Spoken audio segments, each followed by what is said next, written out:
Hello दोस्तों, स्वागत है आप सभी लोगों का एक बार फिर से आपके अपने प्यारे से यूट्यूब चैनल अपार एजुकेशन पर।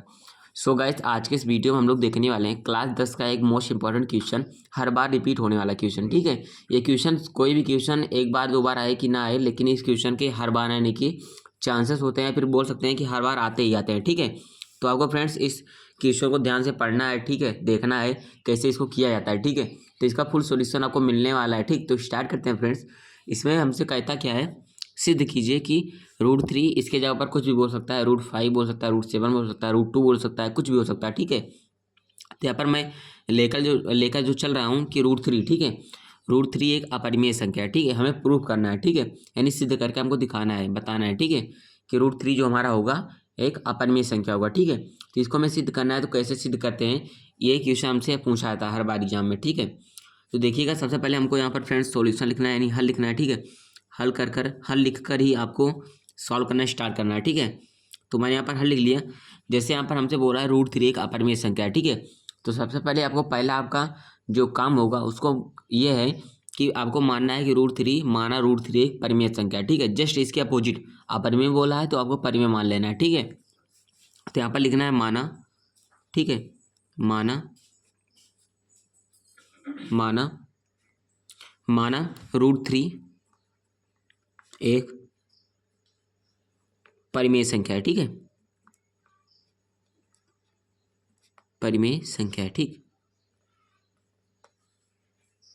तो पहले जैसे मैंने यहाँ पर लिखा कि सबसे पहले आपको जस्ट इसका अपोजिट मानना है। ठीक है, कि √3 एक परिमेय संख्या है। ठीक है, और फ्रेंड जो परिमेय संख्या होती हैं वो किस रूप का होती हैं। ठीक, तो आपको पता है अंश बटे हर के रूप की होती हैं। ठीक है, यहाँ पर मैं लिख देता हूँ। ठीक है, जैसे मैं कर रहा हूँ एकदम डिटेल सोल्यूशन इसी प्रकार से आपको करना है, तभी पूरा नंबर मिलेगा। परिमेय संख्या, ठीक है, तो परिमेय संख्या जो होती है फ्रेंड्स वो किससे होती हैं, अंश बटे हर के रूप का होती हैं। ठीक, अंश होता है, बटे में आपका क्या होता है, हर होता है। ठीक है, अंश में अगर मैं ले लूँ p, हर में ले लूँ मैं q। ठीक है, तो क्या होता है कि वो p बटे q के रूप की होती हैं। ठीक है, जो परिमेय संख्याएं आपकी होती हैं p बटे q के रूप की होती है। ठीक, तो जब मैंने माना कि √3 एक परिमेय संख्या है, तो √3 एक परिमेय संख्या हो गई, और जो परिमेय संख्या होती है वो क्या होती है, p बटे q के रूप में होती है। ठीक है, तो मैं क्या लिख सकता हूँ, √3 बराबर हम लोग क्या लिख सकते हैं, p बटे q लिख सकते हैं कि नहीं। √3 बराबर हम लोग क्या लिख सकते हैं, p बटे q लिख सकते हैं। क्यों, क्योंकि ये भी परिमेय संख्या है और p बटा q भी एक परिमेय संख्या है, तो हम लोगों ने दोनों को आपस में बराबर कर लिया। इससे कोई दिक्कत आपको नहीं होनी चाहिए। ठीक है, तो ये हो गया। इसके बाद क्या करना है, तो √3 हमारा p बटे q के रूप को हो गया। अब ऐसे इसके √3 के बटे में 1 करके आपको तिर्यक गुणा करा लेना है। ठीक है, ठीक, तिर्यक मल्टीप्लाई करना है। ठीक है, मतलब q का गुणा √3 में होगा, तो सबसे पहले हम देखिए p का गुणा 1 में होगा तो p बराबर q का गुणा √3 में होगा तो हो जाएगा यहाँ पर q√3। ओके, तो p बराबर आपका क्या आया, यहाँ पर q√3 आ गया। ठीक, सिंपल, इतना तो आपको समझ में आ गया होगा। ठीक है, तो p बराबर अपना आया क्या, q√3। ठीक, इतना आ गया। इसके बाद करना क्या है, आपको दोनों पक्षों का वर्ग कर देना है। ठीक है, तो यहाँ पर लिखना है स्क्वायरिंग ऑन बोथ साइड। ठीक है, या फिर लिख सकते हैं हिंदी में दोनों पक्षों को वर्ग करने पर। ठीक, दोनों पक्षों का वर्ग करने पर। ठीक है, तो दोनों पक्षों का अपन लोग पहले वर्ग करते हैं, तो करेंगे p का वर्ग करेंगे। ठीक है, तो p का वर्ग करेंगे तो p स्क्वायर हो जाएगा। ठीक है, तो p स्क्वायर हुआ, q√3 का वर्ग करना है। ठीक है, तो q√3 का अपन लोग वर्ग कर रहे हैं यहाँ पर। ठीक है, तो q√3 का होल स्क्वायर हम लोगों ने लगा दिया। ठीक है, अब देखिए p स्क्वायर बराबर क्या आ जाएगा, यहाँ पर q का स्क्वायर होगा q, और √3 का स्क्वायर क्या होता है, स्क्वायर से √3 अपना कैंसिल हो जाता है। ठीक है, तो केवल यहाँ पर क्या बचेगा, यहाँ पर हो जाएगा 3 हो जाएगा, या q स्क्वायर यानी क्या होगा 3q स्क्वायर। ठीक है, तो p स्क्वायर बराबर अपना क्या है फ्रेंड्स, q यानी 3q स्क्वायर है। ठीक, यहाँ पर आप लोग देख सकते हैं। तो इसका मतलब क्या है, यहाँ पर अगर यहाँ से थोड़ा सा हम लोग फ्रेंड्स सिंप्लीफाई करें तो q स्क्वायर अगर मैं यहाँ से मान निकालूँ मैं, तो q स्क्वायर बराबर क्या आएगा, 3 इधर गुणे में है q के, इधर बेल लेते हैं तो बटे में हो जाएगा, तो p स्क्वायर बटे में 3। ठीक है, q स्क्वायर यहाँ से देखिए q स्क्वायर बराबर आया है क्या, p स्क्वायर बटे 3। इसका मतलब क्या है, p स्क्वायर के बटे में 3 है। इसका मतलब यह है कि p स्क्वायर जो है 3 से विभाजित हो जा रहा है कि नहीं, मतलब 3 से अगर भाग देंगे तो जाहिर सी बात है p स्क्वायर विभाजित हो जा रहा है। ठीक है, इसीलिए तो 3 का यहाँ पर भाग लगा है, तो यहाँ पर लिखेंगे यहाँ p स्क्वायर 3 से, ठीक है, 3 से विभाजित, यहाँ पर लिखना है विभाजित। ठीक है, विभाजित हो रहा है। ठीक है, विभाजित हो रहा है,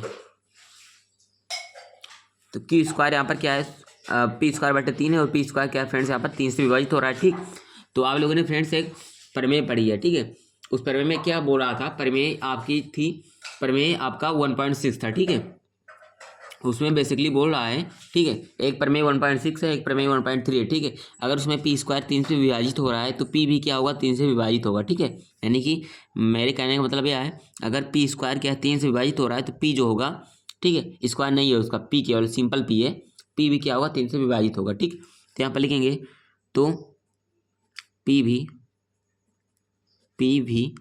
3 से विभाजित, पी भी क्या होगा 3 से विभाजित होगा। ठीक है, मतलब पी स्क्वायर अगर 3 से विभाजित हो रहा है तो पी भी क्या है, सिंपल 3 से विभाजित होगा। कैसे होगा, प्रमेय 1.3 द्वारा। ठीक है, यहाँ पर लिख सकते हैं प्रमेय 1.3 द्वारा। ठीक है, अगर ये चीज़ लिख रहे हैं आप लोग तो इसको मेंशन करना बहुत जरूरी है। प्रमेय कौन सी प्रमेय है, 1.3 है। ठीक, जो कि आपके बुक में सिंपल गिवन है, आप लोग देख भी सकते हैं। ठीक है, इसमें कोई छिपाने वाली बात नहीं है। तो इतना हुआ, इसके बाद करना क्या है, सिंपल आपको पी स्क्वायर बराबर 3 की स्क्वायर है। ठीक है, तो आपको एक काम करना है, क्या यहाँ पर पी बराबर क्या मान लेना है, पी बराबर आपको मानना है यहाँ पर कुछ भी मान लीजिए, मान लेते हैं हम लोग 3D मान लेते हैं। ठीक है, सिंपल पी बराबर क्या मान लेते हैं 3D, और डी फ्रेंड्स यहाँ पर हमारा क्या है, पूर्णांक है। ठीक है, डी हमारा क्या है फ्रेंड्स, यहाँ पर पूर्णांक है। ठीक ठीक, तो ये फ्रेंड्स आपका क्वेश्चन करने का तरीका इसी प्रकार से आपको करते जाना है, एक स्टेप। पी बराबर आपको क्या मानना है, यहाँ पर 3D मानना है। ठीक है, तो जहाँ पर पी है वहाँ पर आप लोग 3D रखिए, तो पी का स्क्वायर है तो यहाँ पर क्या हो जाएगा, पी की जगह पर हम लोग 3D रख रहे हैं तो यहाँ पर हो जाएगा 3D का स्क्वायर बराबर, यहाँ पर 3Q का स्क्वायर तो दे ही रखा है, तो क्या हुआ यहाँ पर 3Q का स्क्वायर। ठीक, अब देखिए 3D का स्क्वायर करेंगे तो फ्रेंड्स यहाँ पर क्या आएगा, 3 का स्क्वायर 9 होगा, डी का स्क्वायर 9D स्क्वायर। ठीक, बराबर यहाँ पर क्या है 3Q स्क्वायर। ठीक, इतना हुआ।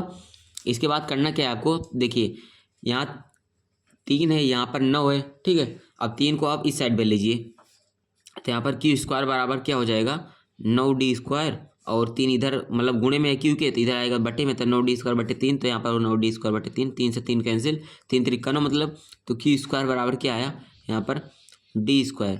ठीक है, 3D स्क्वायर, तो क्यू स्क्वायर अपना क्या निकला 3D स्क्वायर। ठीक, और यहाँ से अगर हम डी स्क्वायर का मान निकालें तो क्या निकलेगा, डी स्क्वायर बराबर क्या होगा के स्क्वायर बटे में 3। ठीक, अब यहाँ पर देखिए जैसे यहाँ पर हमारा बन रहा था क्यू स्क्वायर बराबर पी स्क्वायर बटे 3, यहाँ पर अब देखिए डी स्क्वायर बराबर क्यू स्क्वायर बटे 3, यानी कि यहाँ पर भी पी जो था 3 से विभाजित हो जा रहा था, यानी पी स्क्वायर 3 से विभाजित हो रहा था, यहाँ पर क्या है क्यू स्क्वायर 3 से विभाजित हो रहा है। ठीक है, मतलब जिस चीज़ से ये विभाजित हो रहा था सेम उसी नंबर से ये भी विभाजित हो रहा है। ठीक है, तो यहाँ पर लिखेंगे यहाँ क्यू स्क्वायर, सॉरी स्क्वायर रहेगा। ठीक है, यहाँ क्यू स्क्वायर 3 से, किससे 3 से विभाजित हो रहा है। ठीक है, 3 से विभाजित हो रहा है, तो सेम प्रमेय क्या होगा, प्रमेय 1.3 द्वारा। ठीक है, तो यहाँ पर लिखेंगे प्रमेय 1.3 द्वारा क्या होगा, क्यू भी 3 से विभाजित होगा। ठीक है, क्यू भी 3 से विभाजित, क्यू भी क्या होगा 3 से विभाजित होगा। ठीक, सिंपल, इतना आ गया होगा आपको समझ में। ठीक है, तो यहाँ पर भी जैसे था सेम टू सेम हम लोगों ने यहाँ पर भी वही चीज़ बना दी। ठीक है, यहाँ पर पी स्क्वायर 3 से विभाजित हो रहा था, यहाँ पर क्या है 3 क्यू स्क्वायर भी 3 से विभाजित हो रहा है। ठीक है, और यहाँ पर अगर आप लोग देखेंगे तो पी बटा क्यू कॉम्बिनेशन किसका था, परिमेय संख्या का। ठीक है, पी बटा क्यू क्या था हमारा, परिमेय संख्या, तो यहाँ पर पी भी 3 से विभाजित हो रहा है, क्यू भी 3 से विभाजित हो रहा है। ठीक है, इसका मतलब क्या है, इसका सीधा सीधा मतलब यह है पी और क्यू में क्या है, एक जो हमारा मतलब गुणनखंड है वो 3 है। ठीक है, एक मात्र। ठीक है, तो यहाँ पर लिख सकते हैं हम लोग पी और क्यू में, क्योंकि पी भी 3 से विभाजित हो रहा है, क्यू भी, तो यहाँ पर लिखेंगे अतः पी व क्यू में कम से कम एक उभयनिष्ठ गुणनखंड। ठीक है, एक उभयनिष्ठ गुणनखंड 3 है। ठीक है, क्या है 3 है, क्योंकि मैंने बताया आपको पी भी 3 से विभाजित हो रहा है, क्यू भी, तो इसका मतलब जिससे विभाजित होने का सीधा मतलब यही होता है कि उसका गुणनखंड। ठीक है, तो पी और क्यू का एक गुणनखंड हमारा क्या हुआ यहाँ पर 3 हो गया। ठीक है, तो करना क्या है आपको, इसके बाद लिखना है अतः इस तथ्य का हमें विरोधाभास प्राप्त होता है। ठीक है, अतः इस तथ्य का, ठीक है, अतः इस तथ्य का हमें विरोधाभास, ठीक है, विरोधाभास प्राप्त होता है,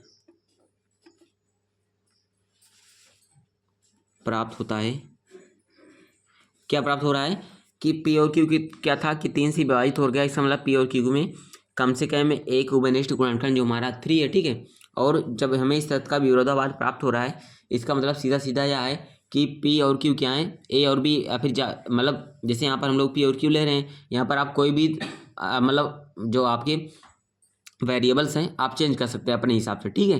तो मैंने यहाँ पर पी और क्यू लिया, तो आप कुछ और भी ले सकते हैं। तो यहाँ पर पी और क्यू क्या है, सहभाज्य हैं, ठीक है। यहाँ पर लिखेंगे पी और क्यू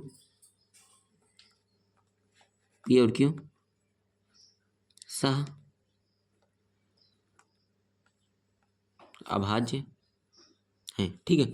मतलब पी और क्यू क्या है, सीधा सीधा सहभाज्य है, ठीक है। इसका मतलब क्या है, सहभाज्य का फ्रेंड्स ये मतलब बताएं कि पी और क्यू में कम से कम एक उभयनिष्ठ गुणनखंड एक है, ठीक है। केवल एक उभयनिष्ठ, ठीक। मतलब इसका मतलब होता है सहभाज्य संख्याएं क्या होती हैं, सहभाज्य संख्याएं वो संख्या होती हैं जिनमें मतलब अगर कोई दो हमारे पास नंबर्स हैं, ठीक है, उनका अगर हम लोग फैक्टर करें, केवल एक गुणनखंड निकलेगा, केवल एक हमारा निकलेगा जो कि दोनों में कॉमन होगा, केवल वो 1 होगा, ठीक है। केवल एक हमारा निकलेगा, ठीक, जो कि दोनों में कॉमन हो, ठीक है। वो संख्या हमारी सहभाज्य होती है। अगर उनके अलावा भी कोई मतलब निकला जो कि इसमें भी गुणनखंड की है, इसके गुणनखंड में है और क्यू के गुणनखंड में है, ठीक है, दोनों में अगर सिमिलर हो रहा है तो उस कंडीशन में हमारा क्या होगा, वो सहभाज्य संख्या ही नहीं होगी, ठीक है। तो अतः इस तथ्य का हमें विरोधाभास प्राप्त होता है कि पी और क्यू क्या है, सहभाज्य है, ठीक है। तो यह हमारे जो हम लोगों ने माना था कि पी और क्यू क्या है, एक मतलब √3 क्या है, परिमेय संख्या है, तो ये गलत है, यहाँ पर हमारा साबित हो गया, ठीक है। ठीक, तो यहाँ पर लिखेंगे अतः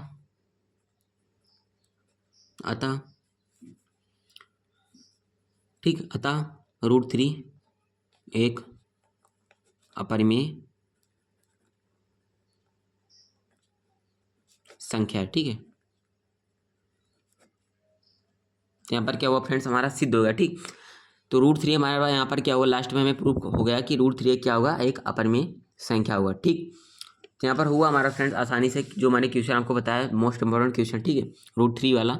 तो ये आता है, हर बार एग्जाम्स में आया है, इस बार भी आएगा 100%, ठीक है, ये मेरी गारंटी है, ठीक है। 100% ये क्या होगा, ये क्वेश्चन फिर से आने वाला है, ठीक है। तो फ्रेंड्स पूरा आपको देखना है, ठीक है। बाकी अगर फ्रेंड्स वीडियो पसंद आई है तो वीडियो को लाइक करना है, चैनल पर फर्स्ट टाइम है चैनल को सब्सक्राइब करके बेल आइकन को ऑन कर लेना है, ठीक है, ताकि हर आने वाले वीडियो को नोटिफिकेशन आपको सबसे पहले मिल जाए, ठीक। मिलेंगे आपको नेक्स्ट वीडियो में, थैंक यू।